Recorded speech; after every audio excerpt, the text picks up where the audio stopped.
কোনো ধরনের চুক্তি ছাড়াই মার্কিন প্রেসিডেন্ট ডোনাল্ড ট্রাম্প ও রাশিয়ার প্রেসিডেন্ট ভ্লাদিমির পুতিনের মধ্যে বহুল আলোচিত আলাস্কা বৈঠক শেষ হয়েছে। বৈঠকের পর উভয় নেতাই আলাস্কা ছেড়েছেন।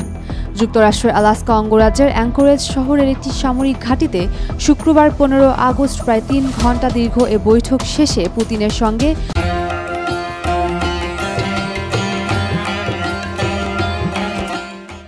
যৌথ সংবাদ সম্মেলনে অংশ নেন যুক্তরাষ্ট্রের প্রেসিডেন্ট।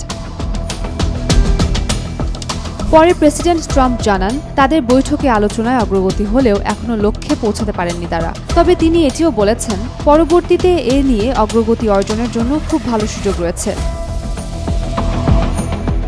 রুদ্ধদ্বার বৈঠক শেষে ট্রাম্প ও পুতিন যৌথ সংবাদ সম্মেলনে আসেন। যৌথ এই সংবাদ সম্মেলনে রাশিয়ার প্রেসিডেন্ট পুতিন বলেছেন, ইউক্রেন যুদ্ধ বন্ধ হোক তা তিনিও আন্তরিকভাবে চান। একই সঙ্গে তিনি বলেছেন, যুদ্ধ বন্ধের জন্য এই যুদ্ধের মূল কারণগুলো নিরসন করতে হবে। সংবাদ সম্মেলনে দুই নেতাই বক্তব্য দিলেও তারা সাংবাদিকদের কাছ থেকে কোনো প্রশ্ন নেননি। তারা বৈঠক ফলপ্রসূ হয়েছে বলে মন্তব্য করেন। তবে রাশিয়া ইউক্রেন যুদ্ধবিরতি বা এই যুদ্ধ বন্ধের চুক্তি নিয়ে সুনির্দিষ্ট কোনো ঘোষণা দেননি। বহুল আলোচিত এই বৈঠকে ইউক্রেনের প্রেসিডেন্ট ভলোদিমির জেলেনস্কিকে আমন্ত্রণ জানানো হয়নি। মার্কিন প্রেসিডেন্ট বলেন, দুই পক্ষের সমস্যা সমাধানের আগে কোনো চুক্তি হবে না। তবে অনেক বিষয়ে দুই নেতা একমত হয়েছেন বলেও জানান তিনি। পরবর্তী পদক্ষেপ হিসেবে ইউক্রেন এবং ন্যাটোর সঙ্গে আলোচনার পরিকল্পনার কথাও জানান ট্রাম্প।